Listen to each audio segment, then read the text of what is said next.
আসসালামু আলাইকুম বন্ধুরা। আশা করি সবাই ভালো আছেন। তো আবারও চলে আসলাম আপনাদের গল্প শোনাতে।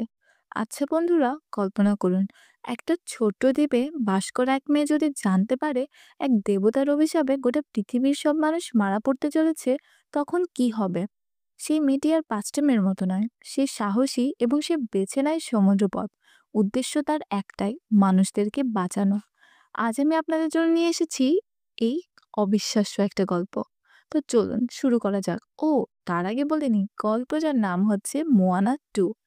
এই মুভিতে দেখানো হয়েছে কিভাবে মোয়ানা সমুদ্র পাড়ি দিয়ে এমন এক অভিশাপ নষ্ট করে যা মানবজাতির অস্তিত্ব বিলীন করে দিতে বসেছিল। এটা শুধু একটা গল্প নয়, এটা আসলে আমাদের জীবনে চলার পথে এক বিশাল শিক্ষা। আপনি মোয়ানা মুভিটা না দেখে থাকলে এই মুভিটা বুঝতে আপনাদের সমস্যা হতে পারে। তাই আমি মোয়ানা মুভির প্রথম অংশের কিছুটা বলছি যাতে আপনাদের বুঝতে সুবিধা হয়। যখন পৃথিবীতে সমুদ্র ছাড়া কিছুই ছিল না, তখন তেফিতি নামের এক দেবী দ্বীপের সৃষ্টি করে। কিন্তু হঠাৎ একদিন মাউই নামের এক অর্ধেক মানবদেব সেই দেবীর হৃদয় চুরি করে। তারপরে চারিদিকে অন্ধকার নামতে শুরু করে। মাউই হৃদয় নিয়ে পালানোর সময় টেক্কা নামের এক ডেমনের সাথে লড়াই করে। মাউই ডেমনের কাছে হেরে যায় এবং তেফিতির হৃদয়টাও গভীর সমুদ্রে হারিয়ে যায়। তার সাথে মাউয়ের যে অস্ত্রটা, সেটাও হারিয়ে যায়, যেটা ছাড়া মায়ের শক্তি ব্যবহার করতেই পারত না। যখন মোয়ানা এই ব্যাপারে জানতে পারে, তখন সমুদ্রে পাড়ি দিয়ে মাউইকে উদ্ধার করে এবং ওর অস্ত্র খুঁজে বের করে ডেভিডের হৃদয় ফিরিয়ে দেয়, গোটা পৃথিবীকেই এই অভিশাপ থেকে মুক্ত করে। এটা ছিল প্রথম পার্টের গল্প। এরপর শুরু করছি দ্বিতীয় পার্টের গল্প, অর্থাৎ মোয়ানা টু এর গল্প। মোয়ানা গোটা পৃথিবীকে বাঁচানোর পর এখন নানা দ্বীপ ঘুরে বেড়ায়, এটা দেখার জন্য যে ওরা ছাড়া কি আর কোনো মানব বসতি আছে এই পৃথিবীতে। এমনই এক দ্বীপে গিয়ে শঙ্খ বাজে এই আশায়, যদি অন্য কোনো বসতি থাকে তাহলে তারাও শঙ্খের আওয়াজ শুনে উত্তর দেবে।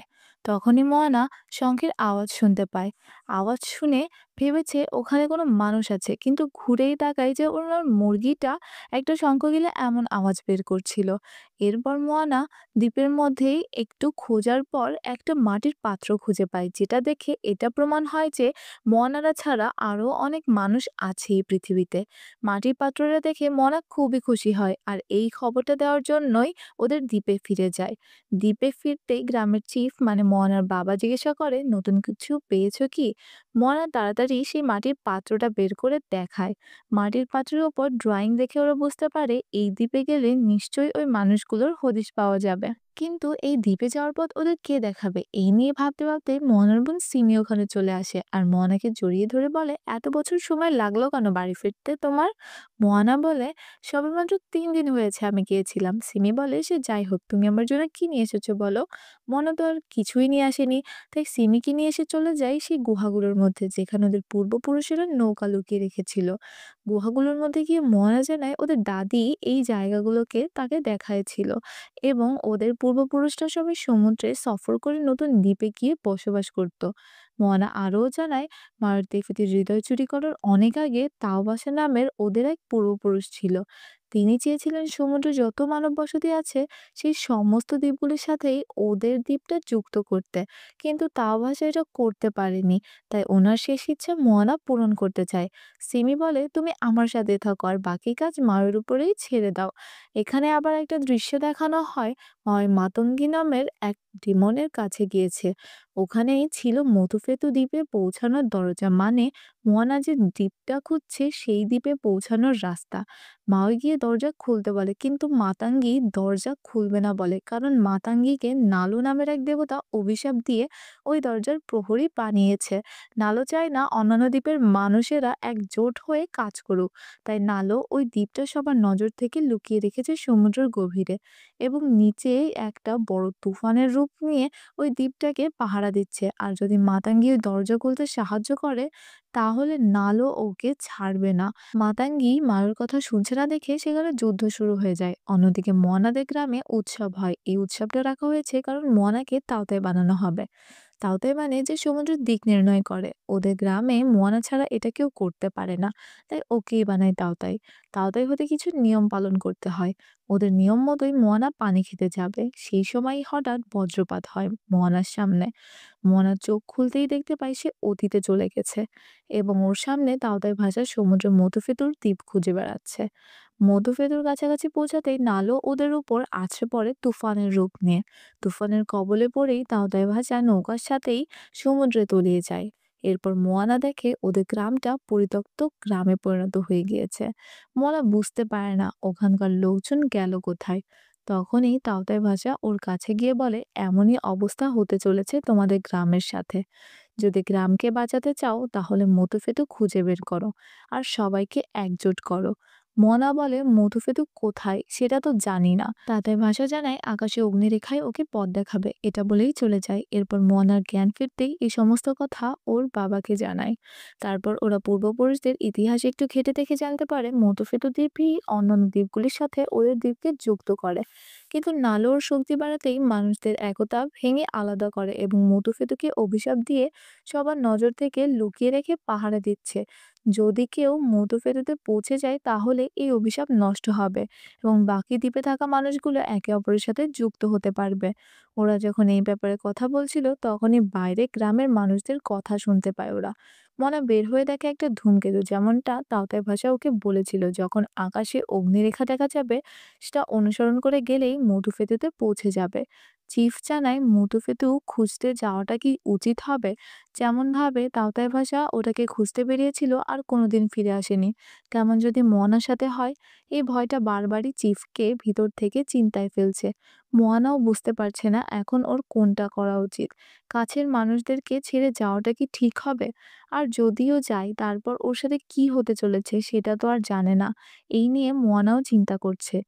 এইটা দেখতে পেয়ে ওর দাদিরাটা আসে ওর সাথে দেখা করতে। এসে ওকে বোঝায়, ওর চিন্তা দূর করে এবং মোয়ানাকে বলে, একটাই চিন্তা করো এখন, এই মানুষদের। কিন্তু মোয়ানার একটাই চিন্তা, এখন আর আগের মতো পরিস্থিতি নেই। জীবনে অনেক কিছুই পাল্টে গিয়েছে। দাদি বলে, জীবনটা এমনই হয়, সময়ের সাথে পাল্টাতে থাকে। কিন্তু আমাদের সময়ের সাথে পাল্টে যাব কিনা এটা আমাদের হাতে থাকে। এই ভেবেই মোয়ানার মনোবল বাড়িয়ে দেয় দাদি। ওখান থেকে তারপরে সে চলে যায়। এরপর মোয়ানা ঠিক করে মধুফেতুর খুঁজে বের করবে সে এবং বাকি দ্বীপগুলোর সাথে যুক্ত করবে সে নিজের গ্রামকে। মোয়ানা একাই এই অভিযানে যাওয়ার জন্য তৈরি হয়, কিন্তু ওর মা বলে সাথে আরো কিছু সঙ্গী নিয়ে যেতে। কিন্তু মোয়ানা চায় না এমন ভয়ানক সফরে কোনো সাধারণ মানুষকে বিপদে ফেলতে। ওর মা ওকে অনেক বোঝায়, তারপর মোয়ানা রাজি হয়। মোয়ানা সিদ্ধান্ত নিয়েছে ৩ জনকে নিয়ে যাবে। সেই ৩ জন হলো লোটো, তালা এবং মণি। এই ৩ জনকে নিয়েই যাওয়ার কারণ হলো ওরা নিজেদের কাজেই এক্সপার্ট। লোটো নৌকা বানায়, তারা একজন কৃষক এবং মণি খুবই শক্তিশালী আর এছাড়াও তার ইতিহাস সম্পর্কে অনেক জ্ঞান রয়েছে। এরপরে এসব ঠিক করার পর মোয়ানা ওর প্রয়োজনের জিনিস নেওয়ার সময় দেখে একটা ঝুড়ির মধ্যে ওর বোন সিমি বসে আছে। সিমি বলে, আমিও সাথে যাব। মোয়ানা বলে, আমি চটপট যাব আর ঝটপট চলে আসব। সিমি বলে, আর যদি ফিরে আসতে না পারো? তখন মোয়ানা সিমিকে কাঁদতে দেখে ওরও চোখে পানি চলে আসে। তারপর সিমির ভয় দূর করতে ওকে নিয়ে যায় সমুদ্রের ধারে এবং বলে, সমুদ্র আমাদের বন্ধু আর আমি যেখানেই থাকি না কেন কোনো দিনও আমরা আলাদা হব না। এই সমুদ্র আমাদের একে অপরের সাথে যুক্ত করে রাখবে। সিমিও মোয়ানার কথা খুবই মনোযোগ সহকারে শোনে আর যাওয়ার জন্য বায়না বন্ধ করে দেয়। এরপর গ্রামের সবাই মোয়ানাদেরকে বিদায় জানায়। তারপরই ওরা বেরিয়ে পড়ে মধুফেতুর খোঁজে। অন্যদিকে মাওয়েকেই মাদাঙ্গি ধরে রেখেছে। মাওয়ে ধরে রাখার কোনো ইচ্ছাই ছিল না। কিন্তু ওকে ধরে রাখার কারণ হলো মাওয়েকে খুঁজতে মোয়ানা যদি এখানে পৌঁছে যায় তাহলে এক ঢেলায় ২ পাখি মারা যাবে। এইদিকে মোয়ানা ওর সঙ্গীদের সাথে যাওয়ার সময় লক্ষ্য করে মোয়ানার সঙ্গীগুলা আসলেই কিছুই জানে না। কারণ তারা কোনোটাই ঠিক করতে পারছিল না কখন কি করতে হবে। লোটো তো মাঝ সমুদ্রেই নৌকা ভেঙে নতুন কিছু ট্রাই করতে চাইছে। এদিকে মনিকে পাল সামলাতে দিয়েছে কিন্তু সে পাল ছেড়ে চিত্র বানাতেই ব্যস্ত। আর তারা চাচা ভয়ে নৌকার ভিতরে লুকিয়ে বসে আছে। চাচা ভিতর থেকে বলছে, এই কেমন নৌকা বানিয়েছো যেটার মধ্যে শৌচালয় নেই? এবার আমি মাল মশলাগুলো কোথায় বের করবো, হ্যাঁ? লোটো বলে, এটা তো মাথায় ছিল না, এবার থেকে বানাবো। মোয়ানা ওদের কথা শুনে তো পুরাই হতাশ। এবার সে নাচ গান শুরু করে দেয়। নাচ গান শুরু করেই সে তাদের শেখাতে থাকে কিভাবে নৌকা চালাতে হয়, কিভাবে এক হয়ে কাজ করতে হয়। এভাবে কিছুদিন কেটে যায় আর ওরা অনেক কিছুই শিখে গিয়েছে এখন। কিন্তু তালা চাচার এখনো ভয় কমেনি। তাই সবাই মিলে টেনে তাকে বের করে সেখান থেকে। তাকে বের করার পরেই দেখা যায় একটা ধূমকেতু। এবার মরা বুঝতে পারে যে তাদের কোন দিকে যেতে হবে। কিন্তু ভাগ্য হয়তো ওদের জন্য অন্য কিছুই ভেবে রেখেছে। সমুদ্রের স্রোত ওদের নৌকাকে টেনে নিয়ে যেতে থাকে। মোয়ানা ভেবেছে সমুদ্র হয়তো তাকে সাহায্য করছে, কিন্তু এটা সমুদ্রের কাজ নয়। মোয়ানা কুয়াশার মধ্যে দেখে মধুপেদের মতো একটা ছায়া। ওরা ভেবেছে ওটাই মধুফেতু, কিন্তু একটু কুয়াশা কমতেই দেখে ওটা ছিল কাকামুরাদের নৌকা। কাকামুরাদের দেখে মোয়ানা সবাইকে যুদ্ধের জন্য তৈরি হতে বলে, কিন্তু কাকামুরারা ওদের ফেলেই এগিয়ে যায়। মোয়ানা বুঝতে পারে না ওরা আক্রমণ না করেই চলে যাচ্ছে কেন। তারপর ওর নজর পড়ে এক দানব আকারের সিপির উপর। সে সমুদ্রের পানি টানছে ওদের খাওয়ার জন্য। মোয়ানা তাড়াতাড়ি কাকামোড়াদের নৌকার একটা দড়ি ধরে বাঁচার চেষ্টা করে, আর সেটা দেখে কাকামোড়ারা মোয়ানাকে মারার চেষ্টা করে। কিন্তু মোয়ানা বেঁচে যায় এবং ওদের নৌকায় গিয়ে কাকামোড়াদের নৌকায় ধাক্কা খায়। এবার ওদের হাত থেকে বাঁচার আর কোনো উপায় নেই। তারা করে কি, মোয়ানাকে এবং বাকি সবাইকে একটা তরল পদার্থ দিয়ে মারতে থাকে, যার কারণে ওদের শরীর অকেজো হয়ে পড়ে। তারা আর নড়াচড়া করতেই পারে না। কাকামোড়ারা ওদের মারতেই যাবে তখনই মোয়ানাদের নৌকায় মধুফেদের চিত্র দেখে। ওদের মারতে পারে না। মোয়ানাকে তারা সসম্মানে বসায় এবং ছবি এঁকে নিজেদের ব্যাপারে বলে। মধুফেদুর পাশেই এক দ্বীপে কাকামোড়াদের বসাতে ছিল, কিন্তু নালুর অভিশাপের জন্য ওরা নিজেদের দ্বীপ খুঁজে না পেয়ে অসহায় হয়ে এভাবেই সমুদ্রে ঘুরে বেড়াচ্ছে। কাকামোড়াদের সর্দার ইশারায় বলে যদি মোয়ানা এই সিপির হাত থেকে বাঁচাতে ওদের সাহায্য করে তাহলে ওরা মধুফেতুতে তাদেরকে নিয়ে যাবে। মোয়ানা ওদের কথা শুনে বলে, আমরা তো নিজেদের হাত পাই নাড়াতে পারছি না, তাহলে এই অবস্থায় সাহায্য করব কিভাবে? মোয়ানার কথা শুনে ওদের ঠিক করতেই জেলিফিশের মতো একটা প্রাণীকে বের করে। আর সেই প্রাণীটা মোয়ানাদের উপর থেকে হেঁটে যেতেই ওরা ঠিক হয়ে যায়। মোয়ানা বলে ওই সিপিকে আগে ঘুম পড়াতে হবে, তার জন্য সেই অজ্ঞান করার ওষুধ চাই। কাকামোড়ারা সেই প্রাণীর নাক থেকে প্রচুর পরিমাণে অজ্ঞান করার ওষুধ বের করে। এরপর মোয়ানা সেই ওষুধ তীরের উপরে লাগিয়ে চলে যায় সিপির মুখের মধ্যে। কিন্তু সিপিটাকে মারার আগে তীরটা হাত থেকে পড়ে যায়। লুডো বলে আমার কাছে ব্যাকআপ আছে। তখনই আবার মোয়ানার যে মুরগিটা ছিল, মুরগিটা করে কি, লোটোকে ধাক্কা মারে, যার কারণে সেই দ্বিতীয় তীরটাও নিচে পড়ে যায়। এরপরে লোটো আবার বলে আমার কাছে ব্যাকআপেরও ব্যাকআপ আছে। এটা বলে আরো একটা তীর বের করে। কিন্তু দুর্ভাগ্যবশত এবার দাদু এসে ধাক্কা মারতে ওটাও নিচে পড়ে যায়। মোনা যেটা ভেবেছিল সেটা পুরোপুরি ভেস্তে গেল। তার সাথে ওদের নৌকাটাও ঝুলছে সিপির মুখের মধ্যে। তখনই কাকামোড়া এসে একটা তীর নিয়েই সিপিকে মারতেই সিপির মুখটা বন্ধ হতে শুরু হয়। মোয়ানা দড়ির সাহায্যে মুখ থেকে বের হওয়ার চেষ্টা করতে থাকে, কিন্তু এইভাবে ওরা বের হতে পারবে না, আর তার সাথে কাকামোড়াদের নৌকাও ডুবে যাবে ওদের নৌকার সাথে। তাই জন্য কাকামোড়াদের দড়িটাকে সে কেটে ফেলে, আর মোয়ানারা নৌকার সাথে সিপির পেটে চলে যায়। ওটা পেটের মধ্যে পড়ার আগে মোয়ানা করে কি, বাকি সবার থেকেই আলাদা হয়ে যায়। মনি, লোটো আর চাচা তিনজনে এক জায়গায় মুখ থুবড়ে পড়ে। তার ফলে চাচার লুঙ্গি একটু উপরে উঠে যায়, আর মনি এরকম দৃশ্য দেখে ভাবে যে কোনো বিষাক্ত প্রাণী রয়েছে, সেজন্য ও তো একেবারে ভয় পেয়ে যায়। এমন দুর্ঘটনা আপনার সাথে না ঘটে, তাই লুঙ্গি একটু সামলে পড়বেন। আ যাই হোক। এখন ওরা দেখে ওখানে একটা বড় জীব যেটা ওদের খেতে আসছে। কাকামুরারা ওই প্রাণীকে সেই অজ্ঞান করা ওষুধ মারতেই প্রাণীটা জ্ঞান হারিয়ে ওদের সামনেই পড়ে যায়, এবং তার ফলে ওখানে মাটি ফেটে ওরা সবাই নিচে পড়ে যায়। নিচে পড়তেই দেখে ওখানে মাওইকে বেঁধে রেখেছে। মাওই অনেক কষ্ট করে ওর সেই হুক, অর্থাৎ ওর যে অস্ত্র, সেটা উদ্ধার করে ছোট পোকা হয়ে বেঁচে যায়। মাওই ওদের তিনজনকে দেখে বলে আমার সাথে বন্ধুত্ব করার চেষ্টা করো না, বন্ধুত্ব হলেই মারা পড়বে। মাওই জানতো না ওরা মোয়ানার সাথেই এসেছে, আর মোয়ানাও এখানে এসেছে। তখনই মাওই মোয়ানার সেই মুরগিটাকে দেখে বুঝতে পারে এখানে মোয়ানাও আছে। অন্যদিকে মোয়ানার স্বপ্ন দেখে সিমি ওর সাথে আছে। জ্ঞান ফিরতে দেখে ওটা একটা বাদুড়। বাদুড়টাকে মেরে তাড়া করতেই একদল বাদুড় ওকে ঘিরে ধরে আর মাতাঙ্গিও ওখানে পৌঁছায় যায়।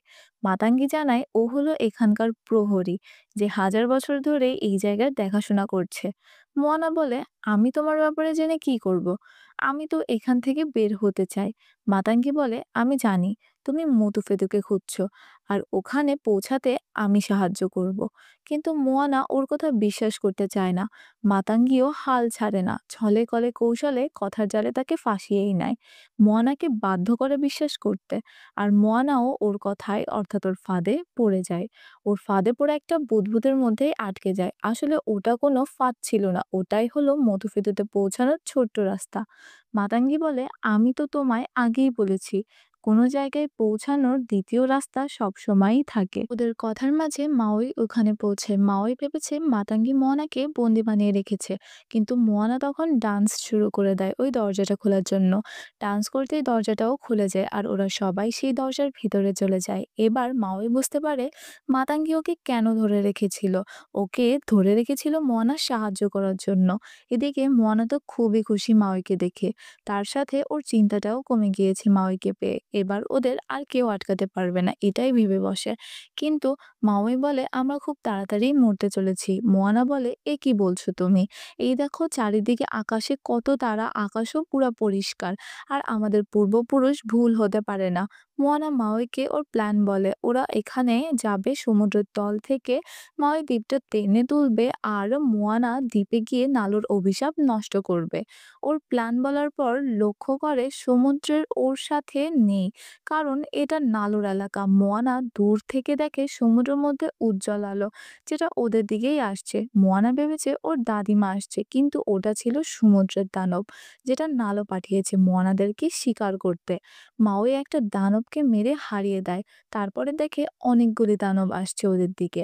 মাওই চাচাকে তাড়াতাড়ি নৌকার মধ্যে লুকায়। চাচা বলে, বড়দের সম্মান করতে হয় জানো না? মাওই বলে, আমি তোমার থেকে ৩,০০০ বছরের বড়, বুঝলে ছোটু?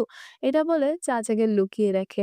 বাকি সবাইকে বলে, দিনের আলো ফুটে ওঠা পর্যন্ত আমাদের বেঁচে থাকতে হবে, কারণ দিনের আলোয় দানব বের হয় না। এরপর ওরা একে একে দানবগুলোকে মারতে শুরু করে। ওদের মধ্যে একটা দানব গিয়ে মোয়ানাদের নৌকায় ধাক্কা মারতেই মণি সমুদ্রে পড়ে যায়। আর দানবটা গিলে খেয়ে ফেলে মণিকে, একেবারেই গিলে ফেলে। মণিকে বাঁচাতে মাওই তাড়াতাড়ি সমুদ্রে নেমে যায়। এদিকে একটা দানব মোয়ানাদেরকে খেতে যাবে, তখনই সূর্য উদয় হয়। সূর্যের আলো দেখে দানবগুলা ভয় পেয়ে যায়। ওরা চলে যাওয়ার পরেই মাওই অনেক কষ্টে মণিকে বাঁচিয়ে নৌকায় নিয়ে যায়।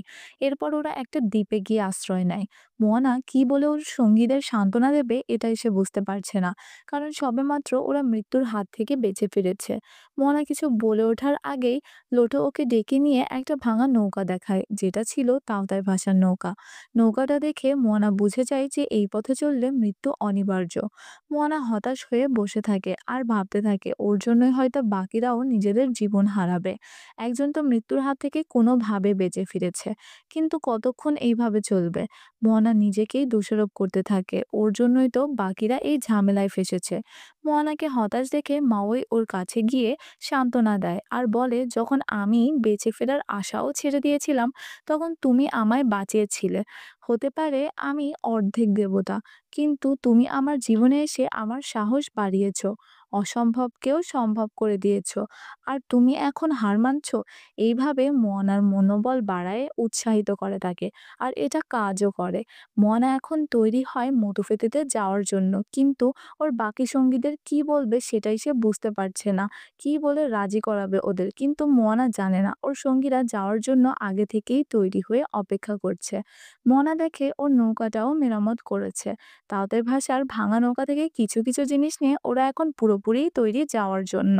মাওই ওদের প্ল্যান বলে, ওরা নালোর তুফানের মধ্যে যাবে, মাওই দ্বীপটা উপরে তুলবে, তারপর বাকিরা দ্বীপে নামবে। প্ল্যান বলার পরেই ওরা বেরিয়ে যায় মধুফেদুর উদ্দেশ্যে। মোয়ানাদেরকে দেখে নালো ওর আসল রূপ দেখায়। খুবই বিশাল আকারের তুফানের সৃষ্টি করে। এমন তুফান মোয়ানা তো বাপের জন্মেও দেখেনি। তুফানের সাথে উঁচু উঁচু ঢেউ ওদের দিকেই যেতে শুরু করে।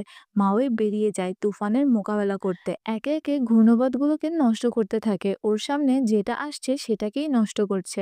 এইভাবেই কিছু ঘূর্ণিঝড় নষ্ট করার পর দেখে আবারও ঘূর্ণিঝড় তৈরি হচ্ছে। মাওই বলে, এমন চিটিং করলে কিন্তু আমি আর খেলবো না। এসব কি হচ্ছে, হ্যাঁ? মোয়ানা বলে, নালু শুধু আমাদের উপরেই অ্যাটাক করছে। মাওই বলে, তো কি হয়েছে? মোয়ানা বলে, তার মানে ওকে আমরা ব্যস্ত রাখতে পারবো আর সেই ফাঁকে তুমি দ্বীপটা উপরে তুলতে পারবে। মোয়ানার কথা মতোই মাওই চলে যায় দ্বীপটা উপরে তুলতে আর লোটো নৌকার পাল ভেঙে সেটার ঘুড়ি বানায়। আর এইভাবে ওরা খুব সহজেই তুফানের হাত থেকে বেঁচে যায়। অন্যদিকে মাওই গিয়ে দ্বীপটা উপরে তুলতেই শুরু করেছে, কিন্তু এবারে নালো বুঝে যায় ওরা কি করতে চাইছে। নালো এবার মাওয়ের ওপরেই অ্যাটাক করতে শুরু করে। প্রথমবার মাওয়ে বেঁচে যায়, কিন্তু দ্বিতীয়বার আর বাঁচতে পারে না। বজ্রপাত হয় মাওয়ের ওপর, আর তার ফলে মাওয়ে নিজের শক্তিও হারিয়ে ফেলে। বিস্ফোরণের ফলে নৌকাটাও উল্টে গিয়ে সবাই সমুদ্রে পড়ে যায়। মোয়ানা মাওয়ের এমন অবস্থা দেখে কি করবে বুঝতে পারছে না, আর কোনো পথও দেখতে পাচ্ছে না দ্বীপ উপরে তোলার। তখনই মোয়ানার মনে পড়ে মাতাঙ্গির কথা। মাতাঙ্গি বলেছিল, একটা রাস্তা বন্ধ হলে দ্বিতীয় রাস্তা ঠিক খোলা থাকে, কিন্তু দ্বিতীয় রাস্তা খুঁজতে হলে একটু ঠান্ডা মাথায় চিন্তা করতে হবে। মোয়ানা একটু ভেবেই পুরা লাফ দিয়ে দেয় সমুদ্রে। দ্বীপটাকে উপরে তুলতে পারবে না তো কি হয়েছে, দ্বীপের কাছে তো যেতে পারবে।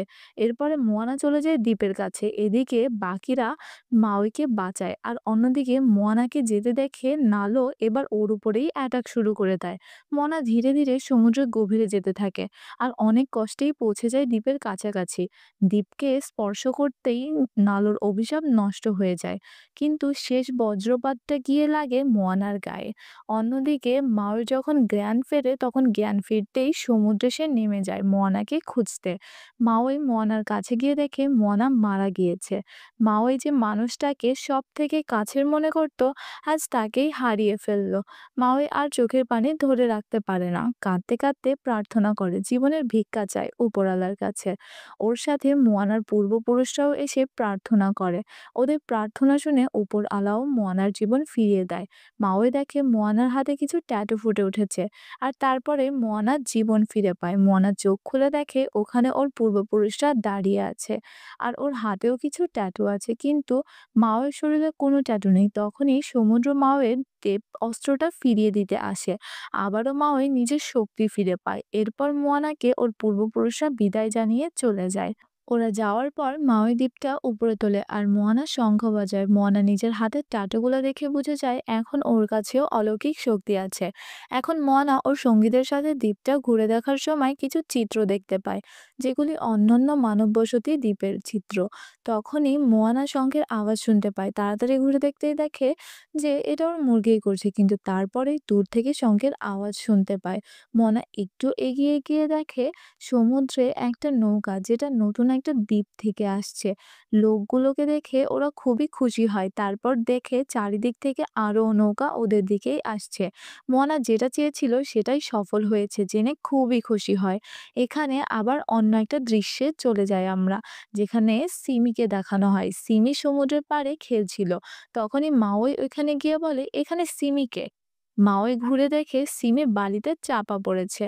সিমির কাছে যেতেই মাওয়ের কান ধরে বলে, আমি সিমি। মাওই বলে, মোয়ানা তোমার জন্য একটা জিনিস পাঠিয়েছে মধুফেতু থেকে। সিমি বলে, এটার কাজ কি? মাওই পাথরটা নিয়ে সিমির চোখের সামনে রেখে সমুদ্রের দিকে দেখতে বলে। সিমি দেখে মোয়ানা ফিরে এসেছে। মোয়ানাকে দেখে দিদু বলে ছুটে যায় ওর দিকে আর জড়িয়ে ধরে। সিমি বলে, তোমার দেওয়া গিফট আমার খুবই ভালো লেগেছে। মোয়ানা বলে, আসলে গিফট এখনো দেখলেই না, ওরা দেখে সমুদ্রের শত শত নৌকা ওদের দিকেই আসছে। এটা দেখে মোয়ানার মা বাবার বুক ভরে যায়, সবাই উৎসাহিত হয়ে পড়ে। মুভির শেষে দেখানো হয় মোয়ানাকেই তাওতাই বানানো হয়েছে। তারপর মোয়ানা সবাইকে নিয়ে সমুদ্র পাড়ি দিচ্ছে, আর এই সুন্দর গল্প দিয়েই এই মুভিটি এখানেই শেষ হয়। অবশ্যই জানাবেন এই মুভির এক্সপ্লেনেশন আপনাদের কাছে কেমন লাগলো। আর ভালো লেগে থাকলে একটি লাইক দিয়ে চ্যানেলটা সাবস্ক্রাইব করে যাবেন। আর আমাদের চ্যানেল নতুন হলে তাহলে তো অবশ্যই সাবস্ক্রাইব করা লাগবে। তো আবারও দেখা হবে, নতুন একটা গল্প শোনাবো যখন আপনাদেরকে। আজকের জন্য ধন্যবাদ। টাটা।